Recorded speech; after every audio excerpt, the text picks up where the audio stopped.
భానుప్రకాష్ గారు మాట్లాడినట్లు కదా నేను చెప్పిన. ఇప్పుడు సరే అక్కడ నిన్న సజ్జల గారు కూడా మాట్లాడుతూ ఏమంటారంటే మీరు ఆ 7 వీడియోలు బయట పెట్టండి అంటే అది పక్కకు పెడితే ఇది చేయడం తప్పు కదా, దీన్ని ఏ రకంగా సమర్థిస్తున్నారు మీరు?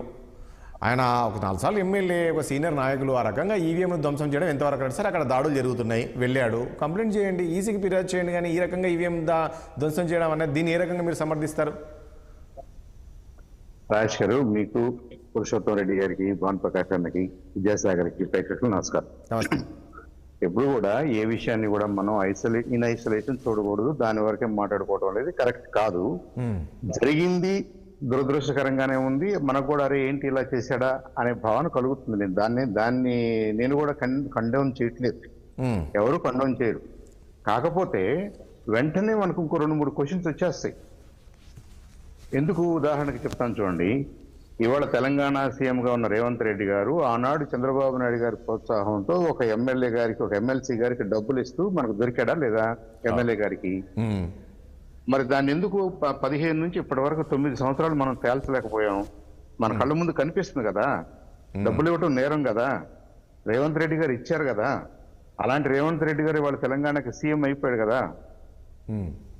మనం తమాయించుకోకుండా ఏదో ఒక 2 నిమిషాల క్లిప్ చూసేసి ఇక ఘోరం నేరం అంతా కూడా జరిగిపోయింది, పిన్నెల్లి రామకృష్ణారెడ్డి గారు ఫ్యూచర్ లో ఎమ్మెల్యేగా పనికిరాడు అన్నంత తీర్మానం మనం ఇక్కడ చేయడం కూడా కరెక్ట్ కాదు. ఇక్కడ దీనికి లీడ్ చేసినటువంటి అంశాలు ఏంటి? ఆయన ఫిట్ ఆఫ్ రేజ్ చేశాడా? ఇప్పుడు విజిల్ బ్లోవర్ మీద మనం ఏం అంటలేదు, విజిల్ బ్లోవర్ ఎవరు ఇచ్చారనేది ఇక్కడ పాయింట్ కాదు. అసలు ఈ టేపు మొత్తం 23 గంటల టేపు బయటికి వెళ్ళి ఎవరికో రివ్యూకి ఎందుకు అవకాశం కలిగించారు? ఎలక్షన్ కమిషన్ ఈ లోపు ఏం చేస్తుంది?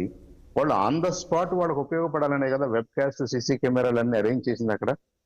మరి వాళ్ళు ఆ 9 పాయింట్స్ 10 పాయింట్స్ డిస్టర్బెన్సెస్ ఉన్నాయి అనుకున్నప్పుడు సాయంత్రానికి ప్రశాంతంగా జరిగిందని ఎలా చెప్పారు? కానీ అక్కడ రీపోలింగ్ ఎందుకు పెట్టలేదు? రీపోలింగ్ పెట్టాల్సినంత సీరియస్ ఇన్సిడెంట్స్ కాదా? దానికి ఆల్రెడీ ఆల్టర్నేటివ్స్ ఉన్నాయా? వాళ్ళకి స్టాండర్డ్ ఆపరేటింగ్ ప్రొసీజర్స్ ఉన్నాయా? ఒకవేళ ఈవీఎం కింద పడితేనో ఎవరన్నా పగలగొట్టారని అనుకుందాం, అది వెంటనే దాన్ని రికవర్ చేసుకుని కంటిన్యూ చేయమని వాళ్ళకి స్టాండర్డ్ ఆపరేటింగ్ ప్రొసీజర్స్ ఉన్నాయా? ఇవన్నీ కూడా క్వశ్చన్స్ వీ షుడ్ ఆస్క్. అది ఈసీ పరిధిలో ఉంది కాబట్టి ఈసీ వాళ్ళు ఎక్స్ప్లెయిన్ చేసుకుంటారు, కోర్టుకి ఎక్స్ప్లెయిన్ చేసుకుంటారు. ఈ విషయాలన్నీ కూడా ఈసీ చూసుకోవాల్సిన బాధ్యత ఉంటుంది.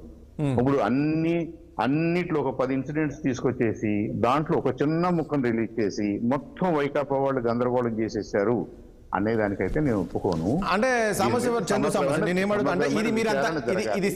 ఇప్పుడు ఎమ్మెల్యే చేసింది అంత సీరియస్ కాదు అంటారా మీరు? అక్కడ ఆయన చేసింది అంత సీరియస్ గా తీసుకోవాలి? నేనేమంటున్నానంటే ఈ ప్రపంచంలో ఈ వీడియో క్లిప్స్ చూసుకుంటూ నువ్వు చూసిందే స్టోరీ, నీకు కనపడిందే స్టోరీ అనుకునేంత సింపుల్ గా ఉండవు. అలా లా నడవదు. మనందరం కూడా చట్ట పరిధిలో ఉండి చట్టపరంగానే మాట్లాడుకున్నాం. మీకు చిన్న క్లిప్ దొరికింది కాబట్టి ఇప్పుడు విద్యాసాగర్ గారు కానీ, బానన్న కానీ వీళ్ళు ఏమంటున్నారంటే అరే ఇది కరెక్ట్ కాదు కదా అంటున్నారు. అవును, రేవంత్ రెడ్డి గారు డబ్బులు ఇవ్వడం కూడా కరెక్ట్ కాదు కదా, మనకు అర్థమైపోయింది కదా.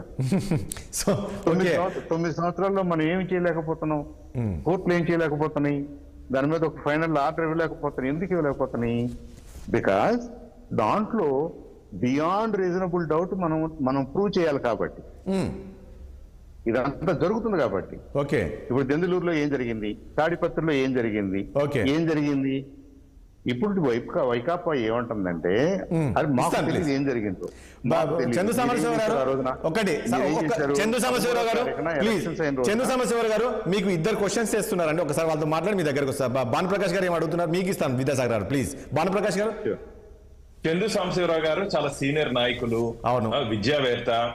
వారు నేను ఒకటే అడుగుతున్నా, జరిగిన సంఘటన అన్ని వదిలేద్దాం. ఆ 30 సెకండ్సా 40 సెకండ్సా?